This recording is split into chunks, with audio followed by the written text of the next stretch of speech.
I'm pretty proud of this cover. Yeah. Yeah. It's pretty cool. I don't know what it is. I don't know what I'm looking at. Yeah.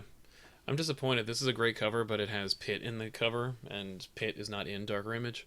Oh, what's a pit? It's that guy with no nose on the left. Oh. Not the one on the bottom. The one with no nose. It's a little bigger than the other guy. What's up with no nose? Like, why no nose?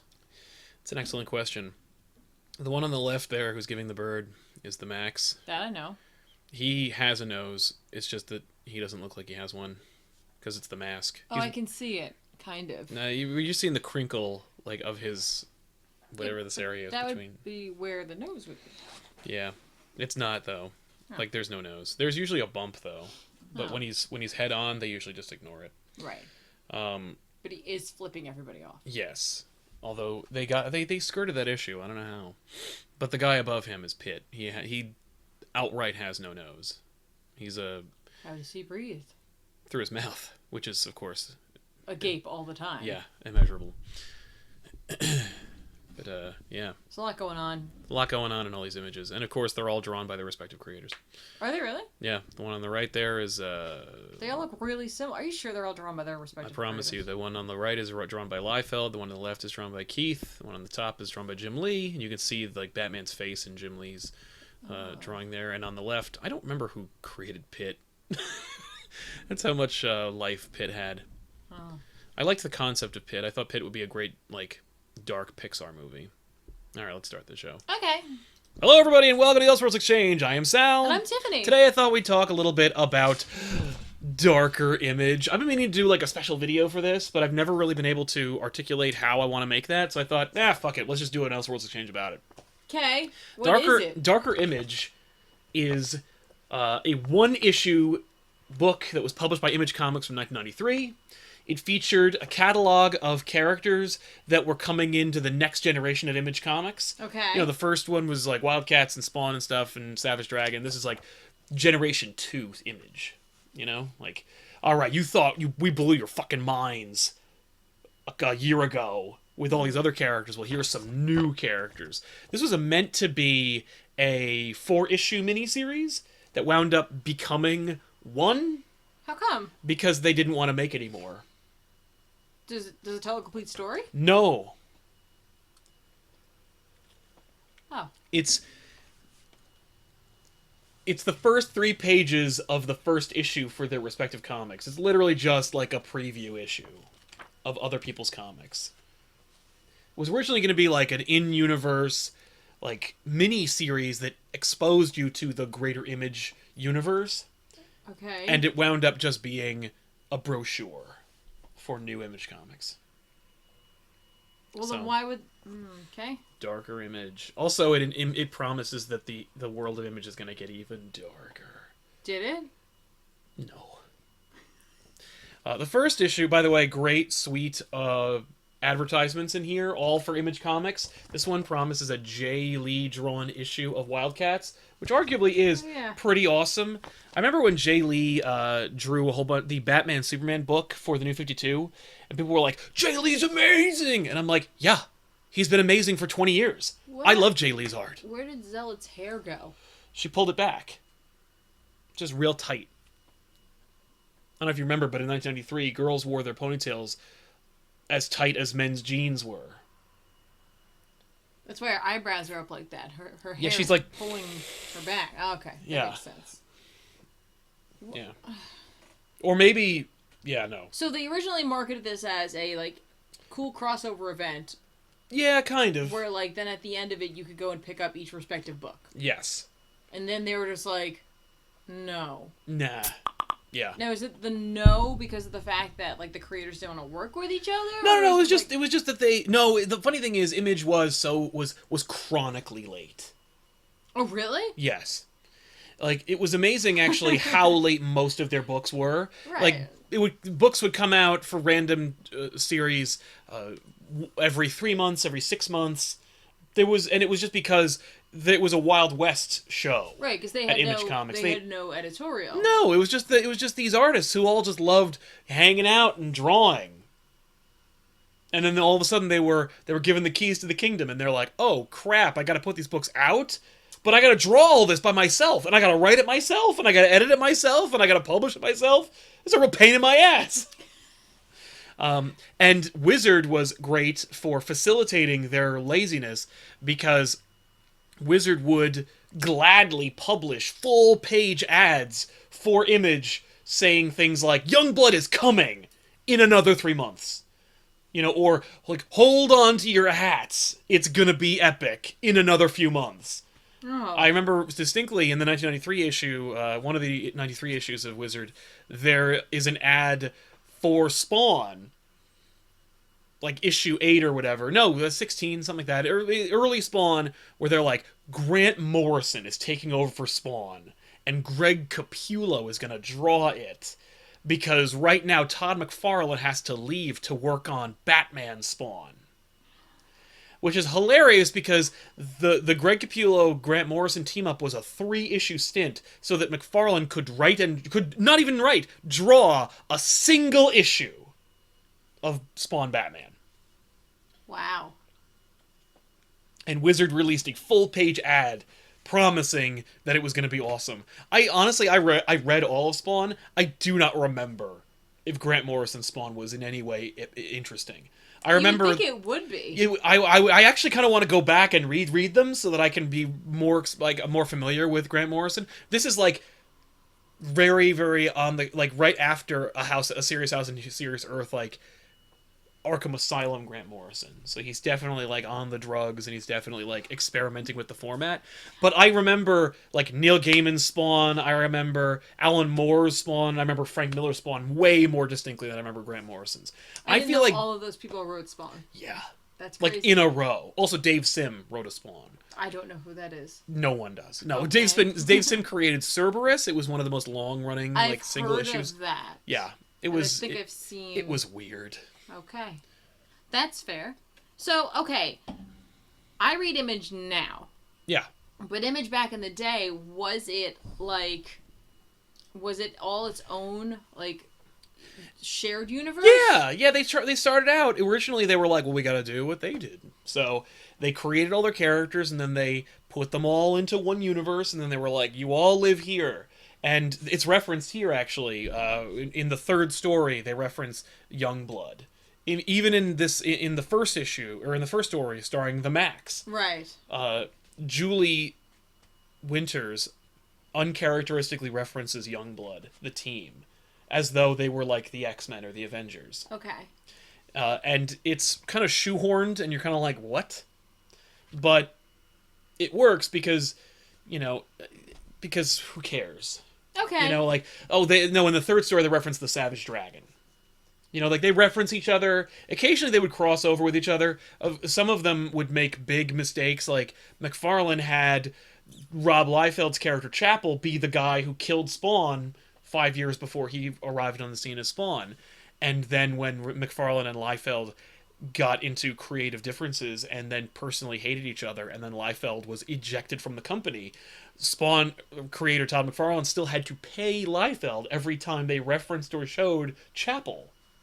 So then McFarlane was like, shit, and then created Priest, a character who actually killed Spawn, and Chapel was just an implanted memory created by Malbolgia to make Spawn be confused. Is that like with Angela and Neil Gaiman? Yeah. Okay. Except McFarlane just kept using Angela and not paying Neil Gaiman. Until such a time as Neil Gaiman went, hey, I haven't gotten a check for my character you've been making a lot of money off of. Well, he needed to buy those baseballs. He needed to buy those Mark McGuire baseballs that became worthless a year later. So let's get into the actual issue. Darker Image. Darker Image. That's so bizarre to call it Darker Image. I know. Image was already, like, edgy and, like... Yeah, but it's even darker, though! By the way, this is the... Like, darker than Spawn. Darker than Spawn. Yeah. Is it really darker than Spawn? I mean, like, it's funny that you should ask that, because, like, people consider Spawn to be dark because he's from hell and deals with the devil. Right. But, like, most of Spawn was just him complaining. Oh. It got a lot darker when Capullo got on the scene, but, like, I mean, okay. Those of you who love Spawn and remember the Billy Kincaid era where there was a fat John Wayne Gacy-esque ice cream truck driving child murderer character very early in Spawn. See, that's pretty dark. What I'm saying, where do you go? How do you go darker? How do you decide, like, no, we got to take it to the next level? It's I don't think it is measurably darker than anything Image was already doing. Okay. Although, incidentally, like, they still managed to censor themselves, even though, you might notice, no Comics Code authority. Image never sought the Comics Code, and we're all the better for it. But Darker Image... I'm sorry, just real quick. Yeah. I keep interrupting you. We're never... No. There's only 3 of these. I sound muted because I'm sitting back here. Yeah, there you go. There, better? So, the Comics Code Authority. Mm-hmm. What did that get you? Nothing. Well, why it was originally created because there was congressional pushback against comic books. Okay. And to avoid federal regulation of comic books, to avoid having to answer to, like, an actual authority, the comic book industry at large agreed that they would kind of self-censor themselves, or rather self-censor, and create a body of, like an impartial group of, like, mothers and teachers that would read every comic book and decide whether it was suited for the Comics Code authority. Do you think any of them turn into huge comic book fans? I doubt it. Okay. But then you didn't have to do it? You didn't really... No, it was a voluntary thing. The concern was, I guess, that, like, if everyone skirted it, then the feds might get involved again. Except it was only really emboldened because of the fear-mongering created by the book Seduction of the Innocent and the author thereof, who, like, was like the McCarthy of comic books, and was like, these are corrupting our children and making them join gangs and making them believe in the devil and they're bad and they seduce and corrupt children. Oh. And comic books, of course, it was ludicrous to think that, but because people were willing to assume, because our country has a rich history of witch hunting. Literally. Yeah, exactly. We bought it hook, line, and sinker, or at least just to shut this fucking guy up. They created the Comics Code. Right, and then they made Spawn with a ice cream truck driving. Well, what's funny is they've been skirting the Comics Code almost since its inception. Because some comics never sought it, and others. I remember there's a '70s Spider-Man issue in which they deal with drugs. Right. They deal with LSD, and the Comics Code authority. And by the way, real world, like '70s Stan Lee, Jerry Conway era, like Spider-Man, but still like real world depiction of more like the seriousness of drugs and drug use. Yeah. And the Comics Code said no. They were like, this is not appropriate. We don't want to show like a real world example of drug use. And Stanley's like, fuck that. This comic is too important. We're going to publish it anyway. And guess what? The world didn't end and nothing happened. Yeah. And they were like, oh, I guess we don't really need this thing anymore. And no one really cared or was watching them anyway. Right. But the funny thing is, like, if they had declared we're not going to use it anymore, there would be, like, a Time magazine article about it. There'd be, like, all kinds of fucking, like, spotlights shining on them. Right, because they just very quietly were like, nobody's saying anything. Yeah, nobody's saying anything. And then eventually, they kept using it, but, like, eventually they just stopped. Okay. I think during the Bill Jemas, Joe Quesada era, they were like, Marvel at least was like, fuck it. Okay. And then they created Marvel Maxx, which was like Maxx, and it said like parental advisory needed. Like they put shit all over it that said like you need to be aware that this is not for children. Mm-hmm. And then they had their own little like rating systems for a little while. Now there's nothing.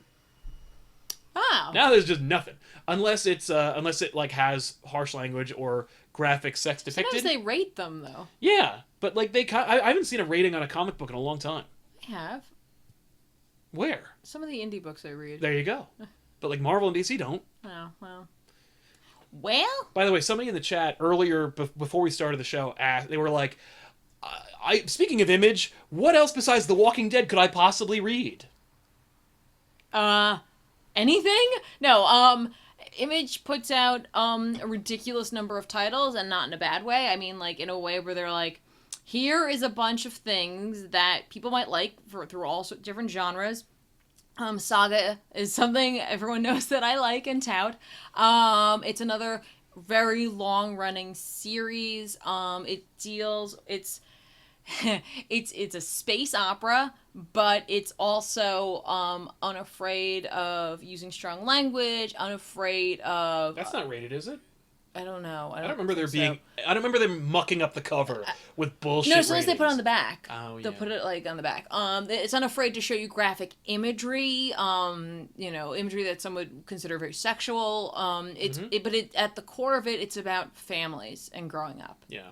So it's a really cool story. Yeah. You see all sorts of crazy fun things there. If you're into sci-fi, Jeff Lemire's Descender is good. If you're That's looking, Dustin Nguyen or Nguyen. yeah. If you're looking for something a little more like Western, kind of, sort of, East of West is a lot of fun. Yeah, you were reading Bitch Planet for a while. I was reading Bitch Planet for a while. Rat Queens, if you're looking for something fantasy, is really good. But also contemporary, with a contemporary yeah, angle. Yeah, it's this really cool. Anachronistic. It's like a Renaissance fair, but if there was really magic in it. Yeah, it is. But like nobody's pretending. They are just like who they are. They're elves and dwarves and gnomes and people who use magic and there's necromancy and all that stuff. But they also use like common terms and like drugs and stuff like that. And it's cool and fun. Yeah. There's also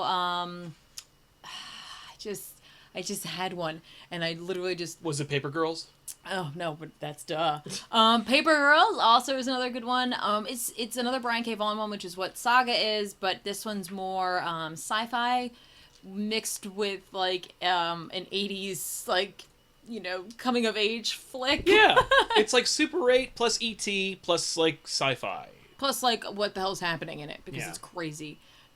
So, Birthright, that was the other one. Birthright's Birthright's that's great. There's so many. There's literally something for everyone in Image. I mean, like, you could also look at Invincible. You know what I mean? Yeah. You could look at... Which is ending. Yeah, but, like, if you're looking for something a little longer, you could also look at Kick-Ass. I'm like... Oh, yeah. No, that's not Image. It's not? No, that's Marvel Icon. Oh, it is. You're right. It's the eye. Yeah.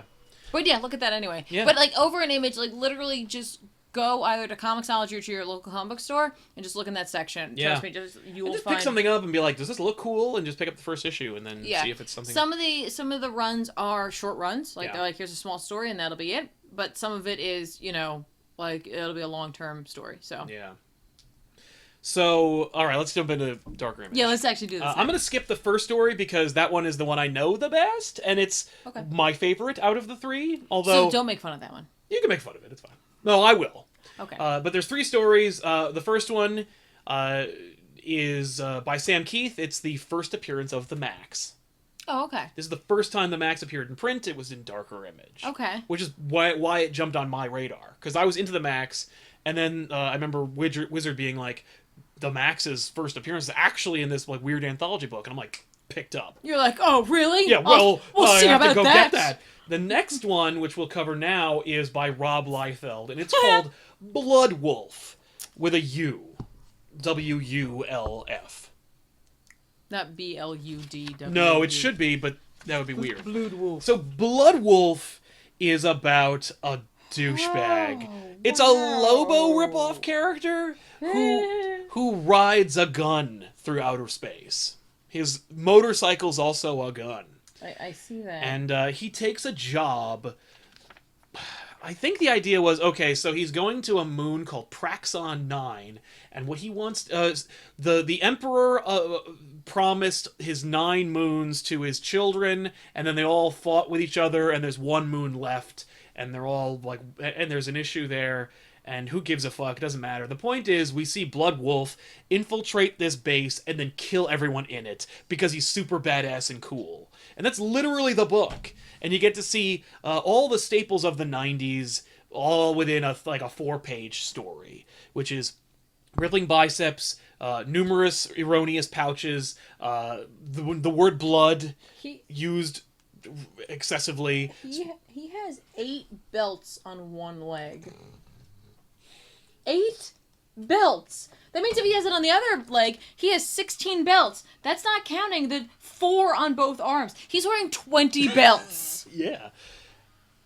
But how many pouches are on those belts, Tiffany? How none. many pouches? There are no pouches on any of those belts because then he has other belts with pouches on them. That's right. He needs other pouches for that. That is too many belts. Yeah. That's too many belts. There's no... You know why Liefeld drew feet like that? Because none of his characters were getting blood to their feet. That's right, because they were too many belts. Too belted. Yeah. He also commits egregious amounts of violence. At one point, he shoots a character, and his head just flies off his shoulders. Which is hilarious, because, like, that's not how a gun works. Like, he shoots him, and it's like it fired an invisible fist that punched his head off his shoulders. Maybe it fired a gust of air. A spinning disc. That's true. What is it with these, like, random things that I don't need inserted? Oh, I love it. Yeah, well, that's called exploring the format. There's also, earlier on that page, there's a random and for no reason arrow, which is like a precognitive YouTube strategy where there's an arrow pointing to the gun, and in the arrow it says, "Oh crap!" Like I needed someone to draw attention to the damaging effects of a gun before the gun actually is fired. What? You know what? What? His head, I was trying to figure out his hair. Like, what's going on? Yeah, what's up with Bloodwulf? What's going on with Why his is hair? he like an evil clown? Because he looks like a bullet. Yeah. Yeah, he does. He looks like a bullet. Yeah. This is awful. I think it's Who pretty walks awesome. like that? He's lunging at all times. Well, look at how buff he is. Well, that's what he's You work doing. in your workouts where you can get them. Yeah, which for him is all the time. Yes. So then Bloodwulf kills like the guy who runs the place, and then for no reason Cable shows up because Rob Liefeld created Cable and he figures it's fine. But don't worry. You can't do that. It's not Cable because instead of an X on it, it's a Y. No! That is Cable. Yeah, no, that's not Cable because that's a Y on his chest. No, it isn't. But Rob Liefeld created Cable, so he figures he is owed an egregious and unnecessary cameo. Yeah. Look at the way he's running away. He's jumping out of the way. He's like, yeah. Like a John Woo movie. So anyway, he shoots everybody with his guns, and then when he rallies enough of the security forces to his location, he then goes to his motorcycle gun, and then he just uses it like a gun, and he shoots all of them and turns them into skeletons. But don't worry, because after he leaves, he delivered a package to that guy that he shot the head off of, and that package blows up the moon that they're on. Well, why did he do any of that? Because to show how awesome and cool he is. Did this go on? Did they make more Bloodwulf, you mean? Yes. Yeah. But this is a self-contained story that just gives you an idea about what Bloodwulf is all about. I guess I'm going to ask the question that nobody would ever think to ask. Why? Why would they? Because Rob Liefeld's drawing it, and he's awesome and cool. Right. And because no one had seen a comic book like this before. Except for Lobo. Which is why he's called Bloodwulf. Because he's basically just Lobo. What's also great about this whole thing is it came on the heels of a series called Deathmate, which was a crossover event that Image was having with Valiant Comics, in which they would kind of reignite or actually ignite their Wildstorm universe. Okay. And I think the impetus behind it, if I remember my interviews correctly, is that Valiant approached them. They were like, we want to like share our universe with the world, and we figure since you guys are the young bucks and you guys have like all the talent and all of the eyes of the comic industry, you know, it might behoove us to work with you.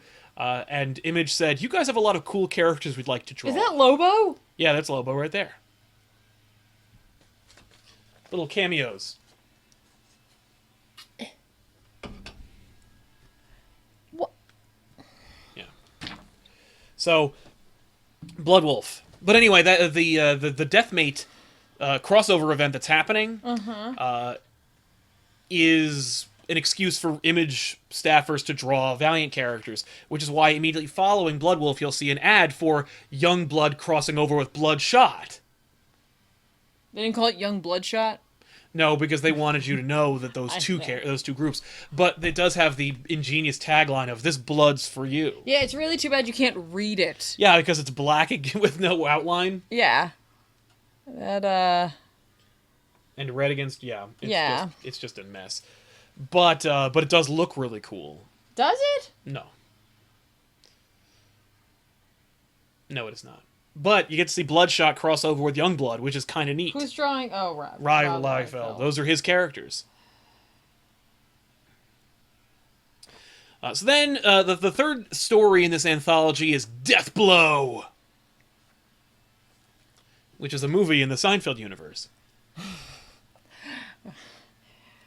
How many titles did this company come up with that had the word blood or death in it? All of them. Okay. I'm surprised it wasn't Deathspawn or Bloodspawn. The art in this is way better. It's Jim Lee. Oh. It is, however, all in black and white with accents of red. That's really cool. It's him playing with it. No one would let him publish a book that was in black and white, so here it is. That's really and awesome. The story is bare bones as hell. Oh, it's got green. But it's also weird.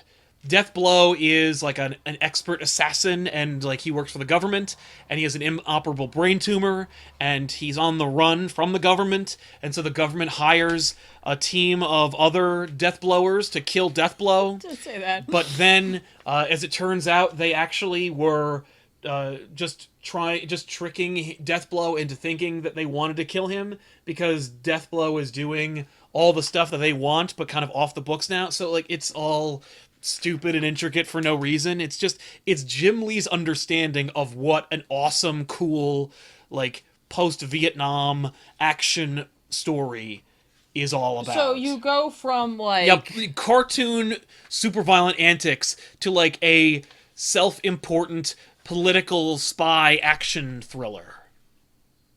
Oh no, none of them have any tone shared whatsoever. Deathblow. What's awesome is that there's a cameo by John Lynch, who's who's in charge of IO9, and John Lynch is the leader, will become the leader of Gen 13. Oh. And he fought with Deathblow in Team 7. Oh. Did they ever do any more Deathblow? Oh yeah, there were more Deathblows. Did they do a Deathblow, or is Deathblow blow hot, blow cold? No, I don't believe How about did. Deathblow to blow harder? That would be cool. Or Deathblow, blow out your candles. Deathblow birthday edition. No. Come on. Deathblow they did not. Oh. Yeah, so... At least this looks good. Yeah, at least it looks good. Like, I'm like, okay. Like, yeah, if you can figure out what the hell's happening in these panels... are really busy. Yeah. But, like, what you can make out looks really cool. Yeah. That's Jim Lee for you, man. He knows his shit. Yeah. It's arguably the best looking story in the bunch. Although it's also... Oh, there's more. I didn't realize. Yeah, it just keeps going. There's not much. They just keep talking to each other. That's it. That looks good. Yeah, it's Steven Seagal there for you. Yeah, I guess so. Ta-da! Mm-hmm. But it's also, like, stupid. Like, Deathblow is dumb. First of all, that name is, I think, on par with Bloodwulf. Oh, yeah. But it's also, like, it doesn't know that it's not smart enough to work. So it just goes for it. How is this guy any different than any of the other guys? Oh, Stormwatch? Yeah. Well, that's a team. He's just on Stormwatch. Oh, okay. But yes, there is no difference. It's just another guy with guns. Just another character. But this one's African-American. Really, I'm sorry, Bloodwulf is just another guy with guns, because this is already an established character. So. Well, Bloodwulf isn't human, though. He's a Bloodwulf. So, yeah. Then, by the way, another ad for Deathmate. Which, by the way, I saw that. Deathmate was the Valiant Image crossover, and the way that they planned it was they would release them not by number, but by color.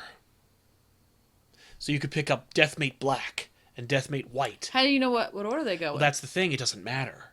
They're all self-contained, but there is a story within it a through line, if you will. But because it's a time traveling story, it doesn't matter what order it's in.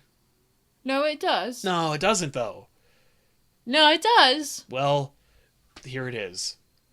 So This is. I'm sorry. This is not a strong poster. This is Jim Lee, right? I don't know actually who drew that one. Yeah, it says it down there. There you go. Looks like early Jim Lee had a really big problem with, I have to get everything in there. Well, that was probably well. That's the issue. Is it's a combination of companies. I know, so but they're that like, doesn't... we need to feature all the characters that will be like prominently like in this book. Yeah, I get it, but like, I don't know. Maybe it's the coloring. Yeah, The coloring's not very good. I think it looks awesome. Personally, I love how Deathmate Black looks. I wish the characters behind Void and whoever the hell that is, Solar Man of the Atom. Solar Man of the Atom, were more muted, because then the two of them Would stand out, and you'd still be able to tell who the other characters were. Yeah. The idea, by the way, is Solar Man of the Atom from the Valiant universe, because he is like the Dr. Manhattan, but a ripoff of that. He divides himself into multiple parts, and one of those parts goes to the Image universe and meets Void and falls in love with her. And the combination of Solar and Void creates a universe-altering crisis type event. Where they create some sort of solar flare. Or... Yeah. By the way, little known fact about Deathmate. When Image and Valiant were working together to make Deathmate happen, they approached Marvel and DC and asked them if they wanted to participate in the crossover. Oh, really? And both Marvel and DC said no. They were like, fuck that. Now, by the way, I don't think it was because it was a mess. I think it was because they were sore about all their artists leaving and creating a huge competitor. Look at the amount of pouches. Yeah. Like... They have a lot of change. I don't, who's the guy with the bow and arrow in the front? Shaft there? Oh, that's a terrible name. Unless you have a movie and you're played by Sam Jackson. Yeah. Those are all pouches on his legs. Yeah. And he's got pouches on his belt. Yeah. Who needs that many pouches? Everybody. All of them. What are they carrying in there? I don't know. Also, every time I see a character with like one of these little like... Oh, yeah, one of those masks? Yeah, I'm like, A, how does that stay on? And B, when you talk, does it not go... Usually it's face tight. Usually he looks like Deadpool. Oh, but here it's... But in this image, it's loose. It's like a little sheet. Yeah, He's like a little ghost. Yeah, or a little Klansman. Looks like it. But a more aggressive Klansman. So, but yeah.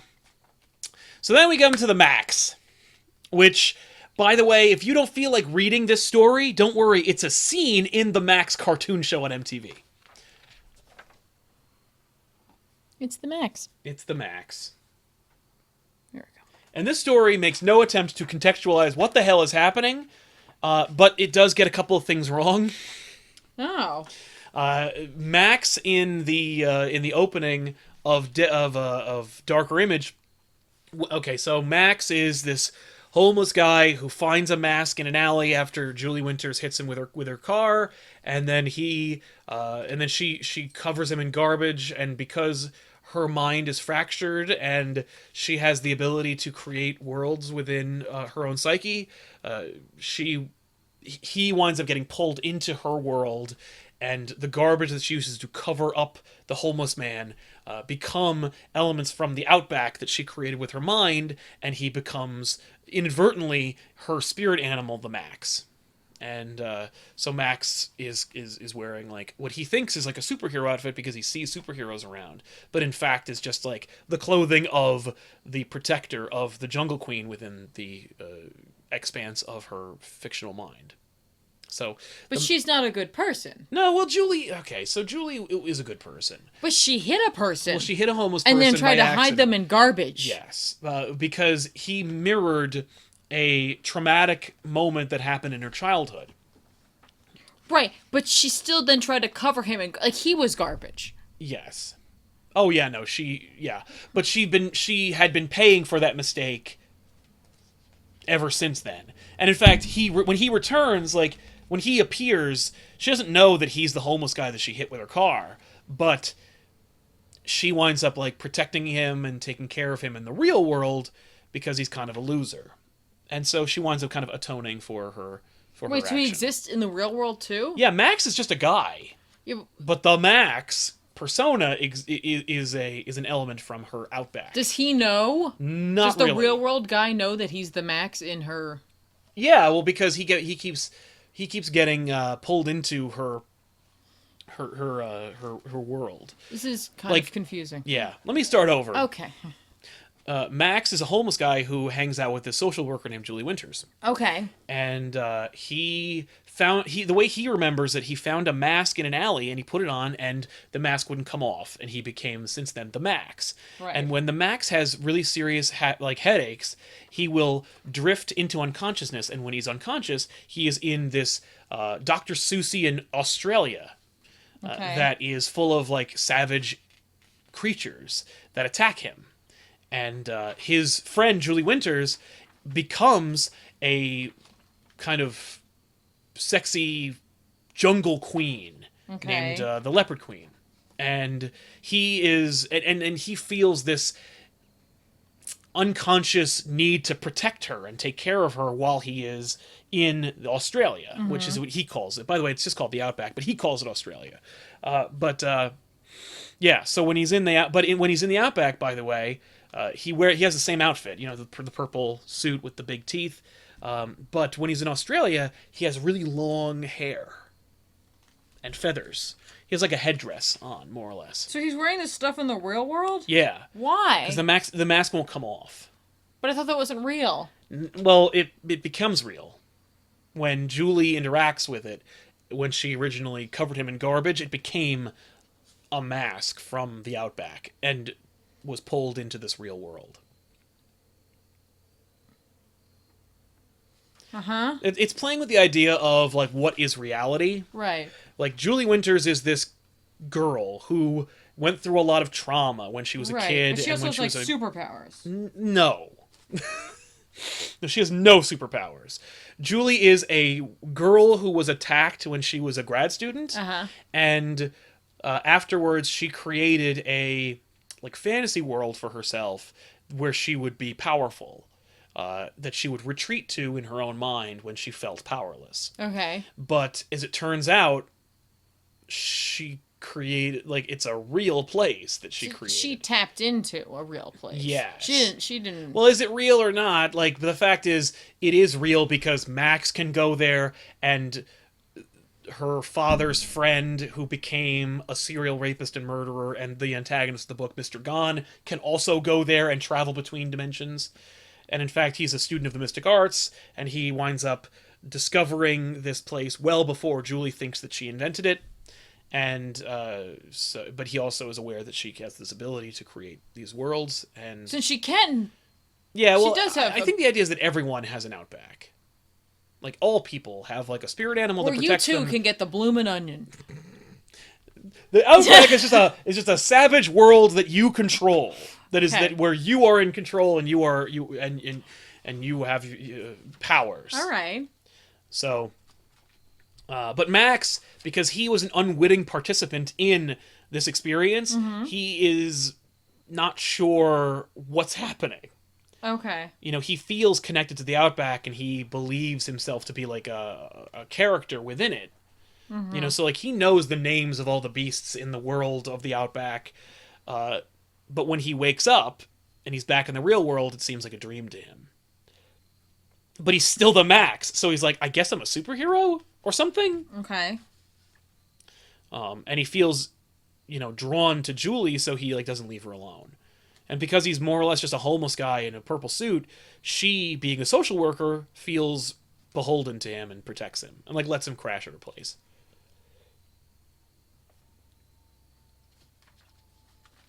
And you get all that from, like, 4 pages.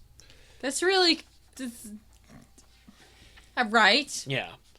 But I like the Maxx because of the world building and the oddities that you find. Not to make a joke about MTV's oddities. That one looks like bone. Yeah, that's Rhett Quarkin. Well, it looks like bone. One of the God Clan. Of course. They say his hammer is made from the petrified heart of an air whale. It looks like a tree.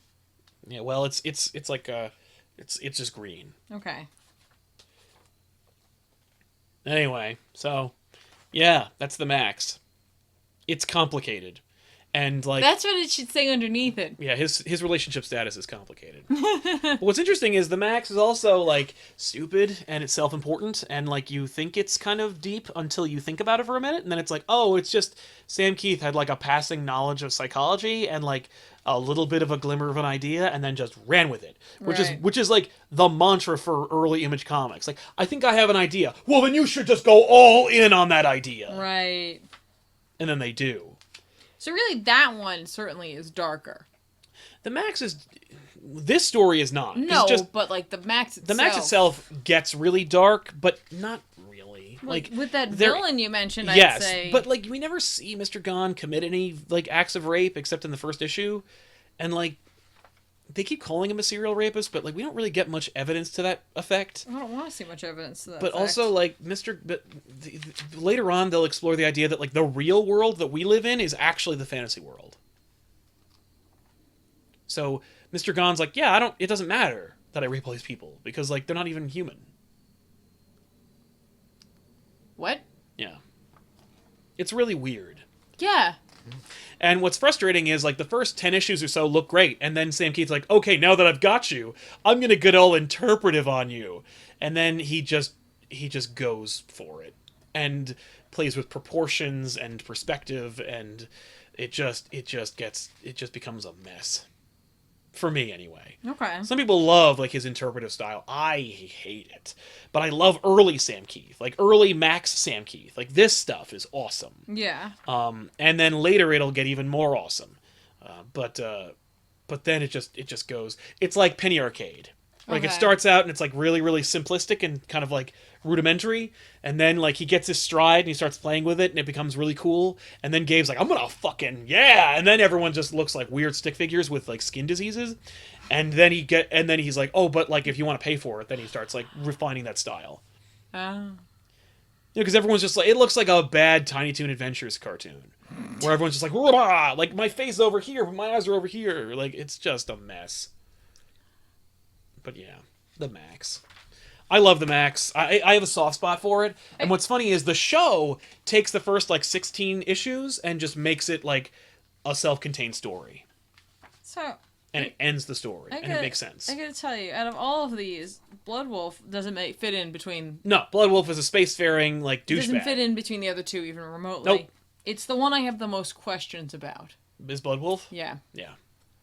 Like, did Liefeld sit down and was like, I'm gonna make a guy who's like super badass and he's got guns, and then they're like, there's lots of characters who have that, and he's like, well, he's got a really big gun. Yeah. That he rides. I think it's just Rob Liefeld thought Lobo was cool and he wanted his own Lobo. And he's like, and this one doesn't live in a world with Superman, so I can like have him curse. Some of this dialogue is Real good. really good. Bloodwulf says, special delivery for director Butts. Yeah. Awesome. Yeah, his first name is Seymour. But then it turns out his name really is Seymour Butts. Is it really? Yeah. And then he kills him. And then I make like a banana and split. Mm-hmm. Yeah, don't worry, you get like Frank Millerian internal like monologuing. I love that not Cable yells, "Get that guy." Mm-hmm. Yeah. It's just like, Yeah, there's a million things you could have said. yeah. I also like that he censors himself. Yes. Like Bloodwulf says, "Oh, what the heck?" Yeah, but that's funny. Because he can say anything, but he chooses not to curse. Is that? I don't think that much thought was put into it. No. I think it was, this is a first issue and we want to get as many people to read it as possible, so don't curse in it. Oh my gosh. This is... Something else, huh? I love that the bomb is delivered in a pouch. Yeah. It's one of his pouches that he takes off. I like that the bomb is capable of blowing up a moon, and it's the size of an envelope. Yeah. I like that they show you that it was put there, so you can't be like, he didn't put that down. Arrow right there. It's a really big pouch. That pouch was not on his body. That pouch was way too big. And maybe it was on his back. You don't know. Back pouch. He could have been in his hair for all I know. He could have a hair pouch. I wouldn't know. That's true. Well, there you have it. Darker Image was... This is weird. Weird. It was a weird experiment. It's why it probably didn't last more than one issue. By the way, did this Wildcats thing ever happen? Yeah. Oh, okay. That's what you said. No, because sometimes they don't. Oh, okay. Deluxe trading cards from Topps. Yeah. Wilder than ever. Are they? No. Early Image is fascinating, especially the deeper in you get. Really? Because I remember always seeing ads for Dooms 4. Yeah, what's that? That's a Rob Liefeld event that I never read or knew anything about besides it saying Dooms 4. He did a lot. Rob Liefeld was very busy. I don't know how he fit in all those Levi's jeans commercials.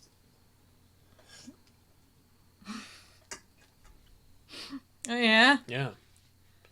Yeah, it's just,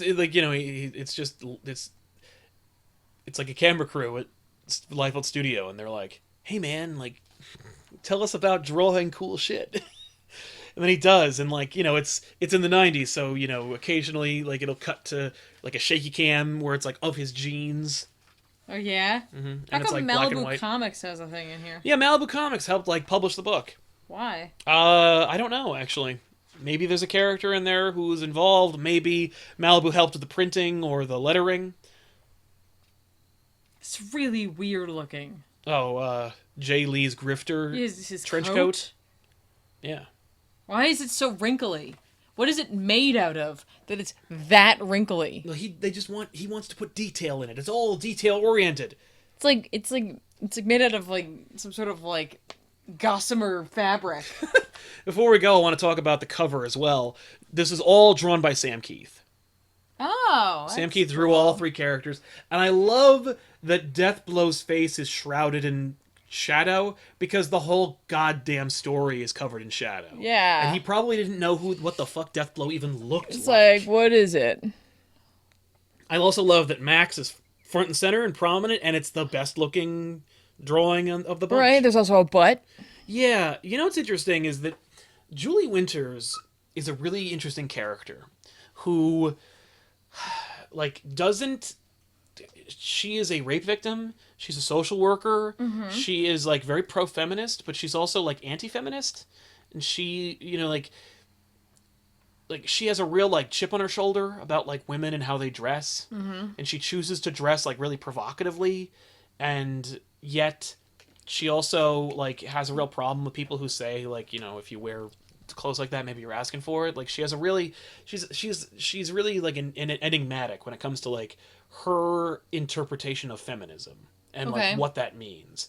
And I remember she has a scene where she's kidnapped by Mr. Gon and he makes her wear this weird 80s sexy workout clothes uniform. What?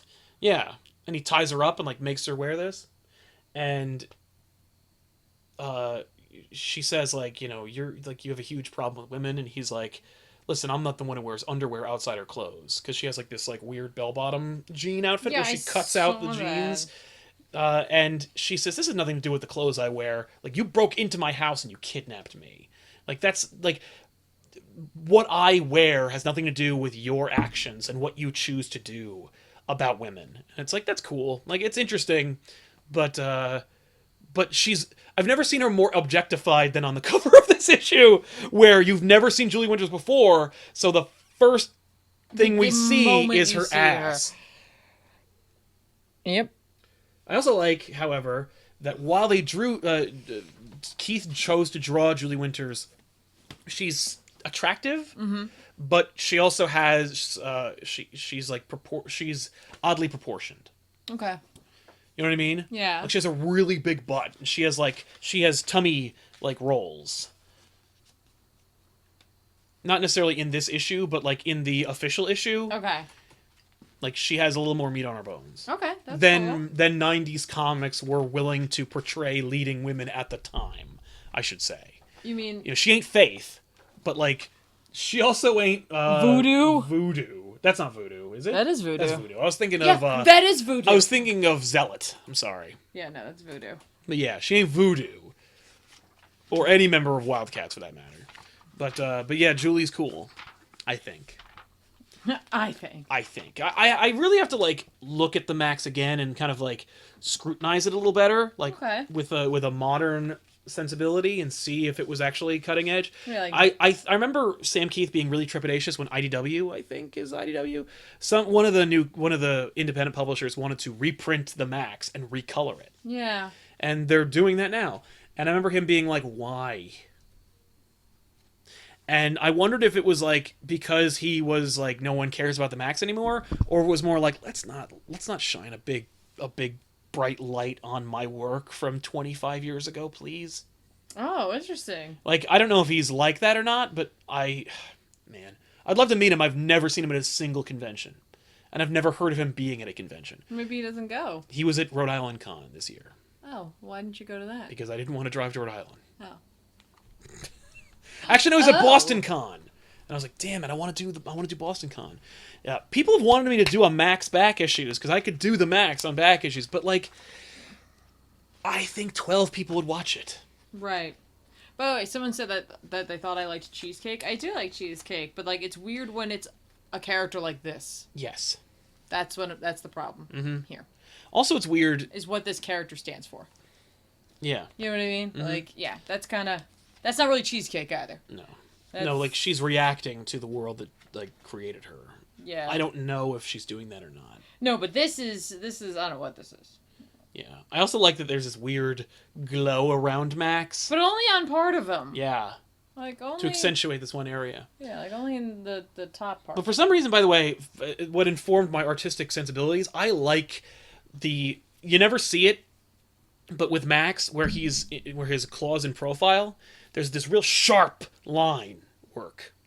Yeah. That accentuates his hand. Yeah. I really like that. It's neat. I don't know why. It's just a really hard edge to it. I just always like that. But yeah, they always skirted the line about his flipping the bird all the time. Yeah, he sure is. The way that he they address it in the first in the first page where he says my claws still feel wet. Because what happened was Maxx plunged his claws, which is his middle finger, into the heart of a volcano. And when they emerged, they were hard and like tempered steel. And that's why like it's a splash, because it's actually like yellow lava. Oh. That's cool. Never featured in a single issue. You just have They just mention it. I believe they mention it, by the way, in the Maxx cards. Oh. Like the trading cards would tell you a lot more. Like Maxx's are spirit animals, but the mask that Maxx wears is actually belonging to the Seedbringer, which is an Is harvester. And you wear it because the mask that the Maxx wears, which is a Seedbringer, is a natural enemy of an Is. And an Is an eyeless, armed creature that looks like a weird, kind of like malformed bone creature. Oh. And Ises are a dime a dozen and all over the place. But what's interesting is Ises are naturally occurring in the Outback, but when you pull Ises into the real world, they turn black and they become man-eaters and malformed and evil. Also, Ises, when you bring them to the real world, appear to humans as whatever you dress them like. So if you put like a grandma wig on it, it becomes a grandma in the eyes of human beings. That's really weird. So when Maxx is slaughtering them, it looks like Maxx is killing all these people. Oh. Well, that sucks. Yeah. Does Deathblow have like a nunchuck? Probably. I don't know, he's got some stick with like a chain. Yeah. I don't know what that is. Yeah. Does he have it in the backup, or is it just on the cover? I feel like it's just on the cover. I feel like that might be true. To tell. Yeah. Well, because I can imagine this is the debut of Deathblow. So really, Sam Keith is drawing everyone's first impression of what Deathblow is like. So I'm sure Keith was like, Jim, what is Deathblow? And he's like, oh, he's like a marine ninja type character. And he's like, oh, he's a ninja. Okay, here's a nunchuck. But it's got a chain. I don't know. And it seemingly doesn't go anywhere. No. And I also like that Bloodwulf is just screaming. Like, he didn't know what to do with that. No. Well, because probably on every page, Bloodwulf's mouth is wider than hell. Like, check it out. It is. He's always like, yeah! He also makes an odd reference to the flaming carrot. I noticed that too. That's a independent comic book character. Yes. The flaming carrot. Yes. And it's just Liefeld kind of like representing a little bit. Really? Yeah. All right. But he turned it into kind of like an expletive for Bloodwulf. I like the fact that Bloodwulf has to pick up the bike to shoot it. I'm like, Well, how is yeah, that possible? to pull the trigger, he's got to pick up the bike and I then guess he squeeze can it. breathe in space. And Oh, he doesn't yeah. get cold. He can do many things. Like the coldness of space. Yeah, the vacuum kill doesn't him. affect him at all. I told you, Bloodwulf has many powers. He's strong and cool and Maybe it's awesome. his belts. The compression on his legs helps to keep the blood going throughout his body. That's why It keeps him from freezing to death in the vacuum of space. Yeah. Yeah, possibly. That's probably what it is. That's probably what it is, everybody. I'm pretty sure that's what it is. I think you're right. So, anyway, Darker Image is weird. It's really weird. And you can get it for like $1 or less anywhere. But why would you? I got it for 50 cents. And by the way, I got it because I didn't want to go in the attic and get my books. Because I have 2 copies of this. See, now, that's just irresponsible.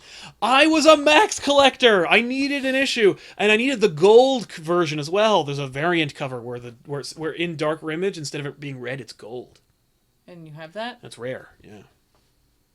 It's probably worth $5. Anyway, yeah, it's a weird episode, Elseworlds Exchange. I just wanted to kind of like look back and kind of pick apart and laugh at It's some funny of the... because this was supposed to be an event. Well, it's not even an event. It's just like... It was supposed to be, though. Yeah. And it didn't end up being one. No, it ended up being a brochure for And it's their just own funny because, catalog. like, you don't see that anymore. You don't see companies, like, going back on an event. Like, you don't No. see them being like, it's not going to work. Yeah. And then just doing something like that. Yeah, and just They being like, well, let's just turn it into something else. Yeah, no, they're like, we're just going to do it. Like, I don't care. We'll just Well, do it. that's what's so cool. You don't see any like comic book companies, probably because it costs a lot of money to make comic books. But you don't see a lot of comic book companies just going like, fuck it. Are you almost done? I am half done. Throw it out there anyway. They'll love it. Because I'm sure Darker Image probably sold 1 million copies. Like, you know what? I'm just going to really quick look up the sales figures for Darker Image #1 and see how many copies, and then watch the comic book industry at large just cry. Because I guarantee you it probably sold more than the #1 selling comic book of this month. Here we go. He's looking. He's reading. Defenders, What If, Alien Legion.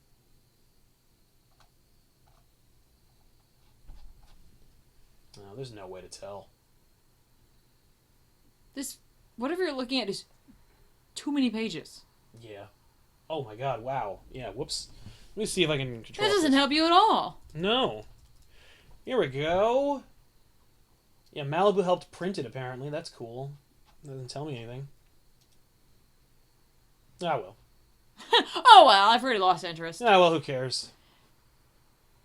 Yeah. Well, its current value is $2.50, everybody. That was its cover price. That is not true. There's no way. That's a lie. No, that is not right. Anyway, you know what I'll do? If I do find out how many units it sold, I'll drop it in the end of this in the audio version. Okay. And I'll put it in the description box below this video when you can watch it on Friday. So, anyway, there you go, everybody. We gotta go because tomorrow night we're gonna go see Doctor Strange for the first time. And I think what we're gonna do is we're gonna shoot like a reaction video immediately following the screening, so that you can just tell everybody what you thought, and then I'll just get it up that night, so that Friday morning you can see a little video by Tiffany of her first reactions to seeing Doctor Strange. So I think that'll be a lot of fun. And hey, stay tuned for the next hour and a half, because Tiffany led an episode of Back Issues in which we discussed the J. Michael Straczynski, that's right, the creator of Babylon 5 himself, edition of Doctor Strange. It's called Strange, and then later on it was called Strange Beginnings and Endings. Yep. And it's one of your least favorite Doctor Strange stories of all time. It is. It is. Hard to imagine. I know. I didn't think it was possible. Yeah. Yeah. That was fun. I had a really good time. It's very fun. Yeah, those guys. Really Yeah. had a good time. You all with had some them. good chemistry. It was a lot of fun. Thanks. I think we had a good time. But I'm so excited. Yeah. I need to no, I can't. Never mind. What? I was gonna say I need to like use cryostasis to go to sleep and then wake up and it'll be time for Doctor Strange. It's only tomorrow. I was gonna say that never works out for anybody ever, so I will not be doing that. No, that's probably not a good idea. So I'll end up in like the far-flung future, where there's a bunch of people who are fighting over the name of a religion. Mm-hmm. Bark, bark, Eric. Yeah, I don't want that. Meow, So meow. Oh, look at all these other variant covers there are for Darker Image. You could get the gold cover. You could get the platinum edition. Oh, you don't have that one. No, I don't. That's worth $10. And there is the special ash can edition. Why is it an ash can edition? Because everything had special editions. Oh. I'm so excited about Strange. By the way, I will not be checking my Twitter for the rest of the night. No. Until or the chat. I was gonna, not. Because you know what? There are enough people who just occasionally will be like, yeah. Guess what? Yeah. So like, I have not. No, I'm all done for the next like 24, 26 hours or so. 25 hours. I will not be checking Twitter. I'm done. It's a good idea. I'm done with social media. Yeah. For the foreseeable for like a day. Yeah, for a full day. Yeah. Hard to imagine. I can't even handle it. All of a sudden, like even right now, I'm like, you don't want to look. Yeah. But I won't. Oh my gosh, I'm so excited. I know it's gonna be great. Oh, well, I hope it's great. We'll see how it goes. But yeah, I'm just excited. Like I'm just excited. I'm just so excited because like I like comic book movies. I like, I like Thor, and I like the Guardians of the Galaxy. I read that before I read some of it before I go in to see that. But like, this is a totally different experience for me, and I'm just like, I hope I'm not too hard on it. Yeah. Yeah, I'm worried about that. I am too. That it's like great, and you're like, it's all right. I'm like, well, could have, and then actually, you know what I mean? Like, I am like. I don't know. I don't know.